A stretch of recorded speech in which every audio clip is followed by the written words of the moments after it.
انسان جو اپنے بیٹے کو وصیت کرتا ہے وہ اس کے تجربات کا نچوڑ ہوتی ہے اور کمال محبت کے ساتھ اس کی سراسر بھلائی مقصود ہوتی ہے، اور باپ وہ وصیت اپنے بیٹے کو کرتا ہے۔ اور یہاں وصیت کرنے سے قبل کتنے پیار بھرے انداز میں، یا بنیا، اے میرے پیارے بیٹے، احفظ انی اربعن و اربعن، میں تمہیں 4 چیزیں بیان کرتا ہوں اور 4 چیزیں اس کے ساتھ جڑی ہوئی ہیں، تو یہ 8 چیزیں تم یاد کرو۔ لا یضرک ما عملت معہن، اگر یہ تیرے عمل کا حصہ بن جائیں تمہیں زندگی میں کبھی نقصان نہیں ہوگا، زندگی میں تم شر سے بچے رہو گے، برائی سے بچے رہو گے، نقصان سے بچے رہو گے، تمہارا باطن تمہارا ظاہر اچھا رہے گا اگر ان 4 چیزوں کو 4 چیزوں کے ساتھ جوڑ کر کے اپنے عمل کا حصہ بنا لو۔ فرمایا ان اغنى الغنى العقل، سب سے بڑا غنا، سب سے بڑی دولت مندی، سب سے بڑی ثروت عقل ہے۔ اگر کسی کو عقل کا رزق دیا گیا ہے تو وہ سب سے بڑا دولت مند ہے۔ اگر اس کے پاس مال و متاع بہت سارے ہیں لیکن بے وقوف ہے تو وہ دولت مندی نہیں ہے۔ وَأَكْبَرُ الْفَقْرِ الْحُمْقُ، اور سب سے بڑا فقر اور سب سے بڑی محتاجی جہالت ہے۔ سب سے بڑی دولت مندی عقل ہے، اور سب سے بڑی غربت، سب سے بڑی غریبی اور سب سے بڑا فقر اور محتاجی بے وقوفی ہے۔ وَأَوْحَشَ الْوَحْشَةُ الْعُجْبُ، اور سب سے بڑی وحشت تنہائی عجب ہے، خود پسندی ہے، اپنے آپ کو دیکھنا کہ میں بہت کچھ ہوں۔ جو شخص اپنے آپ کو دیکھتا رہتا ہے اور وقت اپنے آپ کو ہی لوگوں کے سامنے پیش کرتا رہتا ہے بنا سنوار کے، وہ تنہا ہو جاتا ہے۔ لوگ اس کی ان خوبیوں کا بھی انکار کر دیتے ہیں جو خوبیاں واقعتاً اس کے اندر موجود ہوتی ہیں۔ اگر پاؤ ہے تو اپنے آپ کو سیر نہ بتاؤ، لوگ پاؤ کا بھی انکار کر دیں گے۔ تو جو جس حالت میں ہو وہی حالت لوگوں کے سامنے ہونی چاہیے، بلکہ اس سے اگر کم ہو۔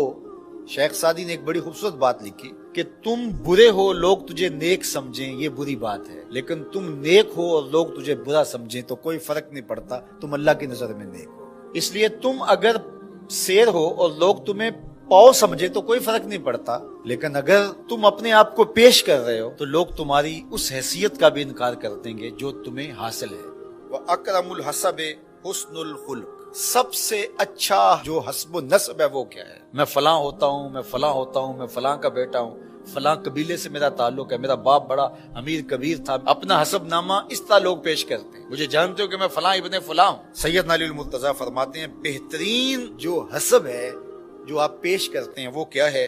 حسن الخلق، تمہارے اخلاق کیسے ہیں، تمہارا خلق گواہی دے گا کہ تم اچھے خاندان کے چشم و چراغ۔ مشکانست کے خود ببوئت نہ کہ عطار بگوئت۔ فارسی کا ایک مقولہ ہے کہ خوشبو وہ ہوتی ہے جو خود بتائے کہ میں خوشبو ہوں۔ خوشبو بیچنے والا بتاتا پھر ذرا سونگ کے دیکھیے یہ بڑی اچھی خوشبو ہے، ذرا سونگیے۔ کہا یہ بتانے کی ضرورت نہیں۔ حضرت علی المرتضیٰ فرماتے ہیں تمہارے خلق کی خوشبو سے لوگ سمجھ جائیں گے یہ کون ہے، تمہارے اخلاق اتنے اچھے ہوں کہ لوگ پہچان جائے تم کون ہے۔ تو بہترین حسب و نسب کیا ہے؟ اپنے بیٹے حضرت امام حسن رضی اللہ تعالیٰ عنہ کو بتا رہے ہیں، مجھے بتائیے امام حسن سے بہتر نسب اور حسب کس کا ہو سکتا ہے؟ رسول اللہ کی بیٹی کے بیٹے ہیں، امام الاولیاء کے فرزند ہیں، رسول اللہ کے نواسے ہیں، بنو ہاشم کے چشم و چراغ ہیں۔ تو انہیں یہ نہیں کہا کہ تم یہ بتاتے پھرنا، بلکہ کہا کہ تمہارا خلق گواہی دے کہ میں محمد کا نواسا ہوں، تمہارے اخلاق گواہی دے کہ میں نے فاطمہ کا دودھ پیا ہے، تمہارا کردار گواہی دے، تمہاری شجاعت گواہی دے کہ تم علی کے فرزند ارجمند ہو۔ اللہ اکبر۔ پھر حضرت علی المرتضیٰ رضی اللہ تعالیٰ عنہ ان چیزوں کو بیان کرنے کے بعد فرماتے ہیں یا بنیا، اے میرے بیٹے، ایاک والمصادقہ الاحمق، بے وقوف شخص کی دوستی سے ہمیشہ بچنا۔ فإنہ یرید ان ینفعک فیضرک، وہ دل سے چاہے کہ تمہیں نفع پہنچائے لیکن اپنی جہالت کی وجہ سے، اپنی بے وقوفی کی وجہ سے تمہیں نفع نہیں پہنچا سکے گا، تمہیں نقصان پہنچا دے گا۔ کہا جاتا ہے کہ بے وقوف دوست سے دانا دشمن اچھا ہے، تو وہ اسی قول کا مفہوم ہے۔ آپ نے اپنے بیٹے حسن کو یہ نصیحت کی، یہ نصیحت پلے باندھنے، اور کبھی بھی جاہل اور بے وقوف سے دوستی نہ رکھیں، اس سے رویہ اچھا رکھیں، سلوک اچھا کریں، اس کے لیے خیر کا ذریعہ بنیں آپ۔ یہ مطلب نہیں کہ بے وقوف کو آپ سلام بھی نہ کریں، لیکن دوستی اعتماد آپ اس پہ نہیں کر سکتے۔ وَإِيَّاكَ وَمُصَادِقَةَ الْبَخِيلِ، اور بخیل سے کبھی بھی دوستی نہ لگانا۔ فَإِنَّهُ يَبْعُدُ عَنْكَ أَحْوَجَ مَا تَكُونُ إِلَيْهِ، اس لیے کہ جب تجھے انتہائی ضرورت کا وقت آئے گا تو وہ تجھ سے دور ہٹ جائے گا، اور تو اس پہ توقع لگائے ہوئے ہوگا کہ میرا دوست ہے اور اوکھے ویلے میرے کام آئے گا، لیکن اوکھے ویلے وہ کام نہیں آئے گا۔ تو بخیل سے دوستی کا رب نہیں رکھنا۔ وَإِيَّاكَ وَمُصَادَقَةَ الْفَاجِرِ، بدکار شخص سے کبھی دوستی نہ رکھ، برے شخص سے کبھی دوستی کا رشتہ نہ جوڑنا۔ فَإِنَّهُ يَبِيعُكَ بِالطَّافَةِ، جو فاسق و فاجر ہے، برا شخص ہے، بدکار ہے، اس سے دوستی نہ رکھنا، اس لیے کہ وہ بہت تھوڑی قیمت میں تجھے بیچ دے گا۔ اور آخری بات، وَإِيَّاكَ وَمُصَادَقَةَ الْكَذَّابِ، جھوٹے آدمیوں سے کبھی دوست نہیں رکھنا۔ فَإِنَّهُ كَالسَّرَابِ يُقَرِّبُ عَلَيْكَ الْبَعِيدَ وَيُبْعِدُ عَلَيْكَ الْقَرِيبَ، وہ بعید کو تجھے قریب دکھائے گا، قریب کو تجھے بعید دکھائے گا۔ جو چیز قریب ہوتی ہے، جو سراب ہوتا ہے تو دور سے پانی دکھائی دیتا ہے، لیکن جب قریب جا کے دیکھتے ہیں تو سراب ہوتا ہے، پانی نہیں ہوتا۔ تو کہا وہ بھی سراب کی طرح ہوتا ہے، کذاب، جھوٹ بولنے والا، جو تجھے وہ نقشہ کھینچے گا جو ہوگا نہیں، تجھے وہ چیزیں بتائے گا جو نفس العمل میں نہیں ہوں گی، اور تو ایک مغالطے میں مانا جائے گا۔ یہ ہے حضرت سیدنا علی المرتضیٰ رضی اللہ تعالی عنہ کے وہ اقوال نور، جن کی گہرائی، گیرائی اور حکمت سے بھرے ہوئے یہ کلمات سے پھوٹتے ہوئے اجالے ہماری زندگی کو ایک اسلوب دیتے ہیں۔ کہا محبوب، اللہ ارشاد فرماتا ہے کہ آپ کے ذکر کو میں نے اس طرح بلند کیا ہے کہ جب میرا ذکر کیا جائے گا، میرے ذکر کے ساتھ تیرا ذکر کیا جائے گا۔ اذا ذکرت ذکرت معی، یہ اس آیت کریمہ کی وہ تشریح ہے، وہ توضیح ہے، وہ تفسیر ہے جو زبان رسالت مآب صلی اللہ علیہ وآلہ وسلم سے ہمارے تک پہنچی، اور حضور علیہ السلام کے پاس وہ رب کریم کی جانب سے اس کی تشریح پہنچی۔ آیت بھی نازل کی، اس کی تشریح بھی جبریل کے ذریعے پہنچائی۔ محبوب، تم جانتے ہو کہ آپ کا ذکر کیسے بلند کیا گیا؟ آپ کا ذکر بلند کرنے کی یہ صورت ہے کہ جہاں میرا ذکر ہوگا وہاں آپ کا ذکر، اور آپ دیکھ لیں جہاں جہاں ذکر خدا ہے وہاں وہاں ذکر مصطفیٰ ہے۔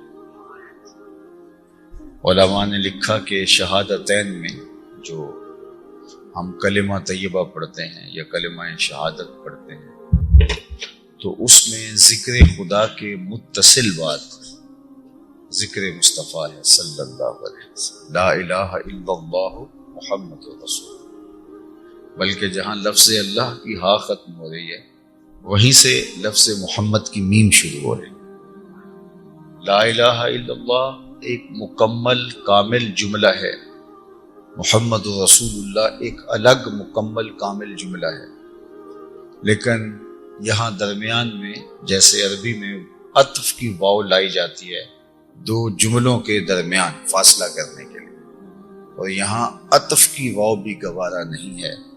جہاں سے اللہ کے نام کی ہا ختم ہو رہی ہے وہیں سے میم محمد شروع ہو رہی ہے صلی اللہ علیہ وسلم، تاکہ اتنا بھی گوارا نہیں ہے کہ میرے اور تیرے نام کے درمیان عطف کی واو آئے۔ بلکہ کسی نے کہا، ہمارے جو لغت کے بڑے ہیں وہ کہتے ہیں الواو للعطف والعطف للمغایرت، واو عطف کے لیے ہوتی ہے اور عطف مغایرت کے لیے ہوتی ہے، اس لیے یہ بھی گوارا نہیں کیا۔ اللہ اکبر۔ اور باقی بھی مناسبتیں آپ دیکھ سکتے ہیں، اس طرح شہادتین ہیں تو اللہ نے اپنے نام کی شہادت دلوائی، اور محبوب علیہ السلام کے نام کی شہادت بھی اسی طرح دینا ہوتی ہے، جبکہ اللہ کو مان لینے میں مندرج ہوتا کہ جس نے اللہ کو مان لیا اس نے رسول کو مان لیا، یہ کافی تھا۔ وہ ہمارے کہا جاتا ہے نا کہ کل میں جز ہوتا ہے، تو کافی ہو جاتا کہ اللہ کو مان لینے سے رسول اللہ کو مان لینا درج کر لیا جاتا، سمجھ لیا جاتا، لیکن حضور علیہ السلام پر ایمان لانے کو توضیح کے ساتھ بیان کیا گیا۔ بلکہ علماء کہتے ہیں کہ اگر ایک شخص آخری وقت میں ہے، اس کی سانس اکھڑ رہی ہے، اللہ نے اس کے سینے کو کشادہ کر دیا اور وہ ایمان لانا چاہتا ہے، لیکن اس کے پاس اتنا وقت نہیں ہے کہ وہ پورا کلمہ پڑھ سکے، لا الہ الا اللہ کہتا ہے تو جان نکل جاتی ہے، یا محمد رسول اللہ کہتا ہے تو جان نکل جاتی ہے۔ اب اس کے پاس بہت تھوڑا وقت ہے، تو وہ لا الہ الا اللہ پڑھ کے فوت ہو گیا، تھا وہ کافر، تو لا الہ الا اللہ پڑھ کے فوت ہونے پر اس کو مسلمان اس لیے نہیں مانا جائے گا کہ وہ پتہ نہیں آگے کیا کہنے والا تھا، عیسیٰ روح اللہ کہنے والا تھا، موسیٰ کلیم اللہ کہنے والا تھا، یا کچھ اور کہنے والا تھا۔ لیکن اگر کسی نے فوت ہوتے ہوئے محمد رسول اللہ کہہ دیا تو اس کے لا الہ الا اللہ کو مان لیا جائے۔ تو اللہ نے اپنے محبوب کے ذکر کو اپنے ذکر کے ساتھ جوڑا۔ اذانوں میں بھی ایسے ہی ہے کہ اذان نماز کے لیے بلاوا ہے، لیکن اس کے ساتھ عقیدے کا روزانہ اظہار ہوتا ہے 5 وقت۔ تو جب شہادت دے دی گئی اللہ کے معبود برحق ہونے کی تو کیا کافی نہیں تھا؟ لیکن نہیں، اس کے ساتھ حضور کے رسول ہونے کی گواہی بھی اذان میں روزانہ 5 وقت پکاری جائے۔ خطبہ نکاح ہے، اس میں بھی جہاں اللہ کی وحدانیت کا ذکر کیا جاتا ہے حضور کی رسالت کا ساتھ۔ خطبہ جمعہ ہے تو جہاں اللہ کی وحدانیت کا ذکر کیا جاتا ہے ساتھ حضور کی رسالت کا ذکر کیا جاتا ہے۔ حد ہو گئی، نماز خالص عبادت اللہ کی ہے، خالص عبادت، اور یہ اللہ کے حضور نیاز مندی کا انتہائی مرتبہ ہے۔ لیکن اتنی دیر تک نماز کی بھی تکمیل نہیں ہوتی جب تک حضور پہ درود نہیں پڑھ لیا۔ السلام علیکہ ایھا النبی ورحمۃ اللہ وبرکاتہ۔ اللہ اکبر، اتنی دیر تک نماز کی تکمیل بھی نہیں ہوئی جتنی دیر تک حضور پہ درود نہیں پڑھ لیا، حالانکہ خالص عبادت نماز اللہ کی۔ اسی لیے قرآن نے کہا تھا کہ گر تیرا شوق نہ ہو میری نماز کا امام، میرا قیام بھی حجاب، میرا سجود بھی حجاب، لوح بھی تو قلم بھی تو، تیرا وجود الکتاب، گنبد آب بھی نہ رنگ تیرے محیط میں حباب۔ تو خالص عبادت اللہ کی ہے نماز، اور اس میں بھی تکمیل نہیں ہو پاتی جب تک حضور علیہ السلام پہ درود نہیں پڑھ لیا جاتا۔ اور یہ واجبات نماز میں سے اگر کسی نے اس کو چھوڑ دیا، اگر جان بوجھ کے چھوڑا تو نماز ہی نہیں ہوئی، اگر بھول گیا تو اس کو پھر سجدہ سہو دینا پڑے گا، اس لیے کہ نماز کی تکمیل ہوتی نہیں ہے۔ اچھا، آپ کو ایک اور لطیف بتاؤں بات، باقی جو ہم سے نماز میں سہو ہو جاتے ہیں، غلطیاں ہو جاتی ہیں، تو اس غلطی کے ازالے کے لیے سجدہ سہو کیا جاتا ہے، لیکن وہ جو غلطی ہوئی ہے اس کو تو دوبارہ نہیں کرنا ہوتا، سجدہ کافی ہوتا ہے اس کے ازالے کے لیے۔ بلکہ 2 واجبات بھی ترک ہو گئے ہوں ایک نماز میں تو ایک سجدہ سہو کافی ہے اس کے لیے، 3 واجبات بھی ہو تو سجدہ سہو کافی ہے۔ مثال کے طور پہ آپ نماز میں تقدیم و تخیر کا معاملہ یا کوئی اور چیزیں، یا سورت پڑھنا بھول گئے اور اب سجدہ سہو کر لیں گے تو وہ جو چیز چھوٹ گئی ہے اس کا ازالہ ہو جائے گا، سورت دوبارہ پڑھنی نہیں پڑے گی، سجدہ سہو کیا ہے تو اس کو بھی دہرانا پڑے گا۔ لیکن اگر حضور پہ درود پڑھنا بھول گئے ہیں تو سجدہ سہو کر کے پھر درود پڑھ کے سلام کریں، پھر دوبارہ جو ہے السلام علیکہ ایھا النبی ورحمۃ اللہ وبرکاتہ پھر دوبارہ پڑھنا ہوگا۔ تو یہ ایک ایسا سہو ہے کہ اگر ہو جاتا ہے تو اس کا ازالہ دوبارہ اس کو دہرانے سے اور سجدہ سہو کرنے سے ہوتا ہے۔ تو کہا اذا ذکرت ذکرت معی، محبوب جب میرا ذکر کیا جائے گا تمہارا ذکر کیا جائے گا۔ نمازوں میں، اذانوں میں، خطبوں میں، اللہ اکبر،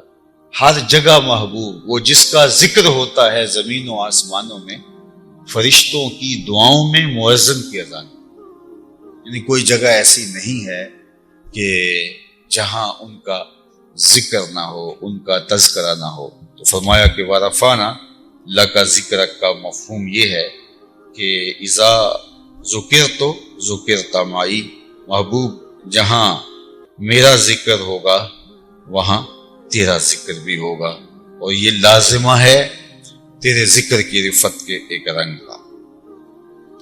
علماء نے کہا کہ حضور کے ذکر کی بلندی کی ایک صورت یہ ہے کہ حضور پر ایمان لانا اور آپ کی اطاعت کرنا مخلوق پر لازم کر دیا گیا۔ اگر کوئی امتثال امر کرتا ہے، حکم بجا لاتا ہے تو وہ مسلمان کہلاتا ہے، اور اگر نہیں کرتا تو وہ گناہگار ہے، چونکہ حکم اس پر بھی ہے حضور پر ایمان لانے۔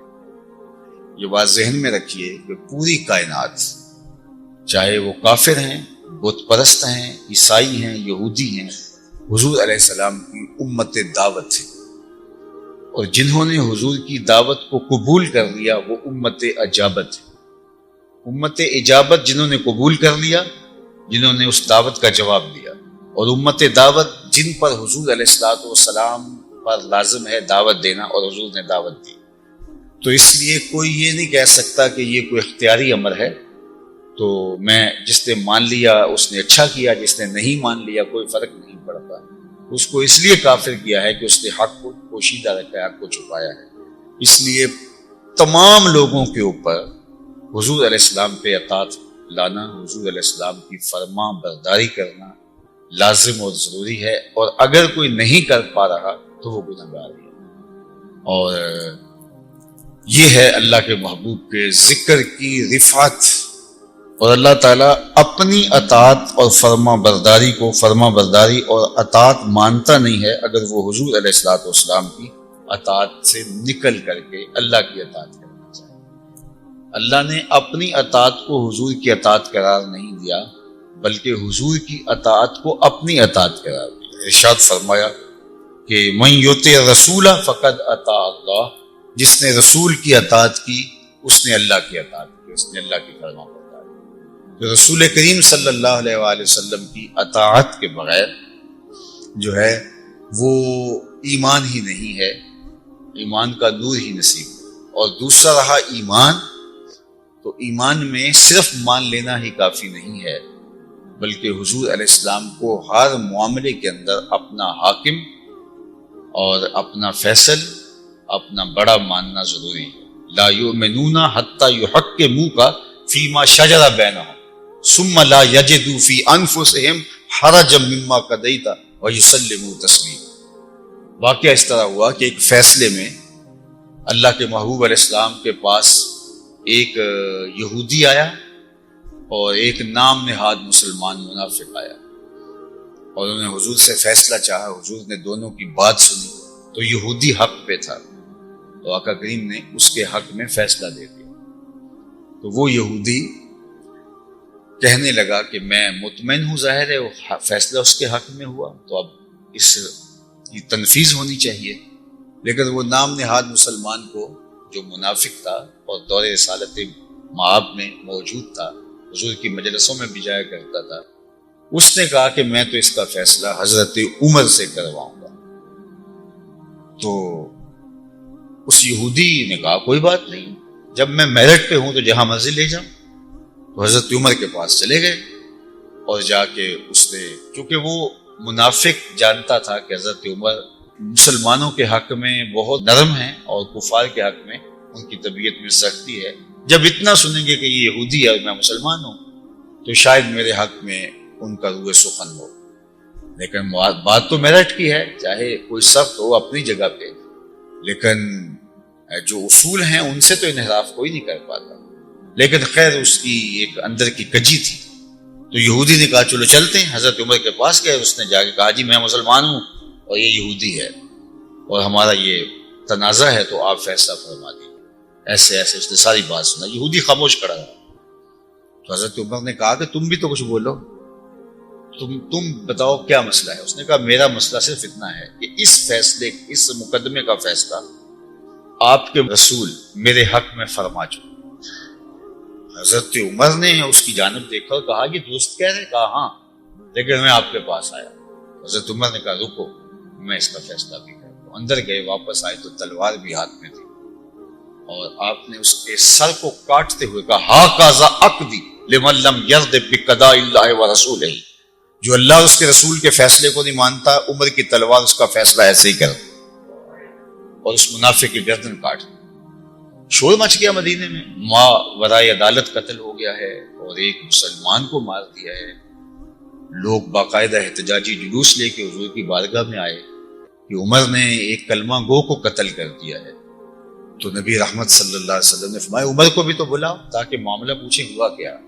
حضرت عمر کو بلایا گیا، وہ دربار حاضر ہو رہے تھے کہ ان سے پہلے جبریل آ گئے اور جبریل امین یہ آیت کریمہ لے کے آئے فلا وربک لا یؤمنون حتی یحکموک فیما شجر بینہم. محبوب مجھے تیرے رب کی قسم، مجھے تیرے رب کی قسم، یہ تو کہتے ہیں نا کہ مسلمان کو قتل کر دیا، مجھے تیرے رب کی قسم فلا وربک لا یؤمنون حتی یحکموک فیما شجر بینہم، اتنی دیر تک کوئی مسلمان ہو ہی نہیں سکتا، مومن ہو ہی نہیں سکتا جب تک تیرے فیصلوں کو قبول نہ کرے. ثم لا یجدوا فی انفسہم حرجا، صرف اتنی بات نہیں ہے، ثم لا یجدوا فی انفسہم حرجا مما قضیت، صرف یہ نہیں ہے کہ قبول کر لے بعد دل نخواستہ گردن جھکا دے، نہیں، پھر وہ جو فیصلہ آپ فرمائے اس فیصلے کے بارے میں دل میں بھی کوئی خلش باقی نہ ہو. ثم لا یجدوا فی انفسہم حرجا، دل میں بھی کوئی خلش نہ ہو کہ یار فیصلہ ایسا ہو گیا، جب اللہ کے رسول نے فرما دیا بس بات ختم ہو گئی. وَيُسَلِّمُوا تَسْلِيمًا، یاد تاکید کے بعد پھر، اور جو اس کو قبول کرنے کا حق ہے جب تک وہ ادا نہ کرے اتنی دیر تک مجھے تیرے رب کی قسم کوئی مسلمان ہی نہیں ہو سکتا. تو ایمان کا یہ لیول اور ایمان کا یہ معیار، آج جو معذرت خواہانہ ہمارا اسلام ہے نا، مغرب تھوڑی سی پردے پہ تنقید کرے تو ہم معذرت کرنا شروع کر دیتے ہیں. ہمارے کسی اسلامی شعار پہ، اقدار پہ تھوڑی سی تنقید، یہ جو بظاہر جو ہے وہ 2 نمبر دانشور بن کے بیٹھے ہوتے ہیں، تھوڑی سی تنقید کرے تو ہم معذرت خواہانہ رویہ اختیار کر لیتے ہیں. ہمیں معذرت خواہانہ، ہم اسلام پر فخر کرنا سیکھیں. اتنی دیر تک کوئی مومن نہیں ہو سکتا جب تک حضور کے فیصلے کو دل سے قبول نہ کرے اور اس کے بارے میں معمولی خلش بھی سینے کے کسی گوشے پہ موجود نہ ہو. یہاں بات ختم نہیں ہوئی. وَيُسَلِّمُوا تَسْلِيمًا، اور محبوب پھر اس کو تسلیم کرنے کا جو حق ہے جب تک وہ حق ادا نہ کرے مجھے قسم ہے تیرے رب کی. اچھا یہاں کتنی دل آویز بات ہے، رب نے رب ہو کر کے قسم کس کی حضور کے رب. یہ نہیں کہا مجھے کعبے کے رب کی، یہ نہیں کہا کہ مجھے کائنات کے رب کی، یہ بھی نہیں کہا مجھے عرش کے رب کی، یہ بھی نہیں کہا مجھے میری قسم، کہا مجھے تیرا ہونے کی قسم. فلا وربک، محبوب مجھے تیرا ہونے کی قسم. تو رب بھی اس بات پہ ناز کرتا ہے کہ میں محمد کا رب ہوں. اس لیے شیخ احمد مجدد الفسانی علیہ الرحمہ نے کیا خوب کہا تھا، من خدا را ازاں پرستم یوں رب محمد است، میں رب کو رب مانتا ہوں اس لیے کہ وہ محمد کا رب ہے. فیض پہنچا ہے رضا احمد پاک کا، ورنہ ہم کیا جانتے خدا کون. خدا تک رسائی ہوئی، ایمان، تیقن، نور، ایقان نصیب ہوا تو حضور کے وسیلے سے ہوا نا. اگر درمیان سے ان کو نکال دو تو بچتا کیا ہے. اقبال نے بھی شکوے میں کہا تھا، خو گرے پیک کرے محسوس تھی انسان کی نظر، ان دیکھے خدا کو کوئی مانتا کیوں کر. انسان کی نظر تو دیکھ کر ماننے کی عادت تھی، لیکن حضور کے کہنے پہ ان ڈٹھی چیز کو بھی مان لیا، ایسی ذات کو مان لیا جس کو دیکھا ہی نہیں تھا. تو یہ یقین، یہ اذعان، یہ تیقن نصیب ہوا تو حضور علیہ السلام کی ذات سپردہ صفات کے ذریعے سے. اللہ اکبر. اس لیے فرمایا فلا وربک، مجھے تیرے رب کی قسم. تو رفت ذکر کی صورت یہ ہے حضور پر ایمان لانا.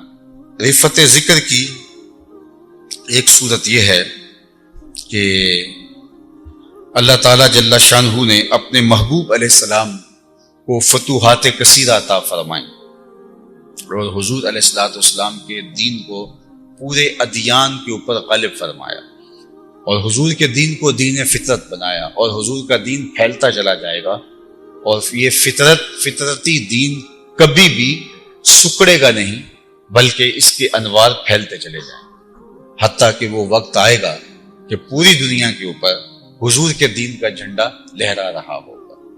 حضرت امام مہدی کا نزول اور حضرت عیسیٰ کا نزول، اور پھر شرق سے غرب تک، شمال سے جنوب تک کوئی گھر ایسا نہیں ہوگا جس کی چھت پہ میرے حضور کے نام کا جھنڈا نہیں جھول رہا ہو.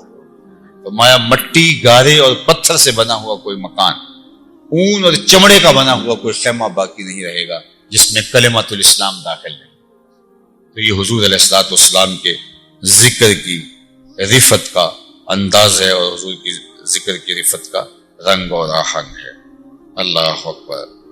حضور کے ذکر کی رفت کی ایک چوتھی صورت یہ بھی بیان فرمائی گئی کہ اللہ نے تمام انبیاء سے حضور علیہ السلام کی مدد، نصرت، اعانت اور حضور پر ایمان لانے کا وعدہ لیا. یعنی تمام نبیوں کو جو حضور علیہ السلام کی حیات طیبہ میں ظہور پذیر نہیں بھی ہوں گے، اور حضرت عیسیٰ آئیں گے بھی، اور اللہ نے میثاق لیا، پختہ وعدہ لیا. وَإِذْ أَخَذَ اللَّهُ مِيثَاقَ النَّبِيِّينَ، اللہ نے نبیوں کو جمع کیا ایک خاص محفل کی رب نے، جس میں صرف داخلہ، انٹری صرف پیغمبروں کی، کوئی اور نہیں تھا. اور اللہ نے خود اس میں خطاب فرمایا، خدا خود میرے مجلس بود اندر لا مکان رسول، محمد شم محفل بود شب جائے کہ من. شم محفل حضور تھے، صدر جو ہے وہ محفل ذات باری تعالیٰ، اور جو شرکائے محفل تھے وہ صرف انبیاء. اور قرآن کی قطعی نص موجود ہے، وَإِذْ أَخَذَ اللَّهُ مِيثَاقَ النَّبِيِّينَ لَمَا آتَيْتُكُم مِّن كِتَابٍ وَحِكْمَةٍ ثُمَّ جَاءَكُمْ رَسُولٌ، جب میں تمہیں کتاب و حکمت دوں، تمہاری نبوتوں کے ناقوس بج رہے ہوں، تمہاری اطاعت اور فرما برداری کے لیے لوگ دست بستہ کھڑے ہوں، ثُمَّ جَاءَكُمْ رَسُولٌ، پھر میرا شان والا رسول آ جائے، تو پھر کیا ہوگا؟ لَتُؤْمِنُنَّ بِهِ وَلَتَنصُرُنَّ، تم نے میرے رسول پر ایمان بھی لانا ہے، میرے رسول کی مدد بھی کرنی. اور سارے نبی انتظار کرتے رہے، اور پھر اللہ نے ان نبیوں سے عہد لیا، کہا کہ یہ مجھ سے عہد کرو، اور پھر کہا تم ایک دوسرے کے گواہ بن جاؤ اس عہد کے. پھر کہا میں اس پر تمہارا گواہ بنتا ہوں کہ تم نے ایک دوسرے سے عہد کیا. اور پھر کہا اگر کوئی اس عہد سے پھر گیا تو فاسقوں کی فہرست میں نام شامل کرو. یہ کوئی چھوٹی بات ہے؟ لَتُؤْمِنُنَّ بِهِ وَلَتَنصُرُنَّ، لام تاکید کا ہے، نون ثقیلہ کا، اس کو کہتے ہیں ڈبل تاکید، تاکید در تاکید. تم نے ضرور ایمان لانا، والا تنصرن، تم نے ضرور مدد کرنی. اللہ اکبر. اور پھر کہا کہ تم عہد کرو، نبیوں نے کہا ہم نے عہد کیا. کہا کہ اب ایک دوسرے کے گواہ بن جاؤ، ابراہیم کے گواہ حضرت موسیٰ بن جائیں، موسیٰ گواہ حضرت عیسیٰ بن جائیں، حضرت عیسیٰ گواہ حضرت یوسف بن جائیں، حضرت یوسف کے گواہ حضرت یعقوب بن جائیں، ایک دوسرے کے گواہ بن جائیں. انہوں نے کہا ہم ایک دوسرے کے گواہ بن گئے کہ ہم نے یہ عہد کیا ہے کہ تیرا نبی آ جائے تو ہم ایمان بھی لائیں گے اور مدد بھی کریں گے. جب انہوں نے عہد کر لیا، میں تم نے آپس میں عہد کر لیا، ایک دوسرے کے گواہ بن گئے، اب اس پر میں بھی گواہ ہوں. اللہ اکبر. وَأَنَا مَعَكُم مِّنَ الشَّاهِدِينَ، میں بھی اس پر گواہ ہوں. لیکن پھر فرمایا وَمَن تَوَلَّىٰ، جو پھرا، جس نے اعراض کیا اس عہد سے، جس نے انحراف کیا. پیغمبر ہو، بڑی شانوں کے مالک ہو، لیکن فساق میں نام شامل کر دیا جائے گا اگر کوئی منحرف ہو. اگرچہ پیغمبر کا منحرف ہونا ممکن ہی نہیں ہے، لیکن یہ تنبیہ اتنی بڑی رکھی تاکہ دنیا کو بتلانا مقصود تھا کہ میرے آنے والے رسول کی عظمت کیا ہے، رفت کیا ہے. اللہ اکبر. اور پھر اس کا عملی ظہور کیسے ہوا؟ تمام انبیاء موجود ہیں اور نماز اقصی میں حضور کو مصلی پہ کھڑا کیا، اور سارے نبی حضور کے پیچھے کھڑے ہیں.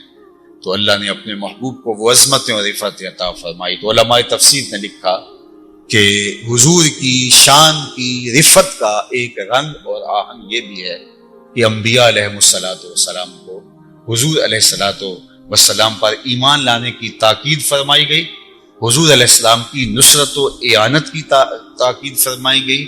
اور صحیفوں میں، کتابوں میں موجود ہے، انبیاء علیہ السلام کے ملفوظات موجود ہیں جنہوں نے اپنی امتوں کو حضور کا بتایا. ہر نبی نے بتایا حضور علیہ السلام کا کہ وہ آنے والا ہے. تو اللہ تعالیٰ نے حضور کے ذکر کو اتنے رفت فرمائی، اور قیامت کے دن اس کی رفت کا ایک اور رنگ اور آہنگ بھی زمانے کو دیکھنے کو ملے گا، جو میں نے اجتماع 12 ربیع الاول کو آپ کے سامنے حدیث شفاعت کے زمرے میں رکھا کہ ایک ایک نبی کے در پہ لوگ جائیں گے، سارے کہیں گے اذهبوا الی غیری.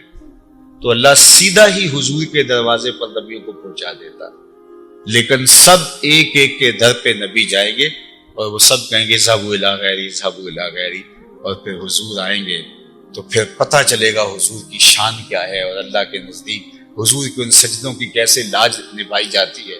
تو میرے امام نے کہا فقط اتنا سبب ہے انعقاد بزم محشر کا، فقط اتنا سبب ہے انعقاد بزم محشر کا کہ ان کی شان محبوبی دکھائی جانے والی. وَرَفَعْنَا لَكَ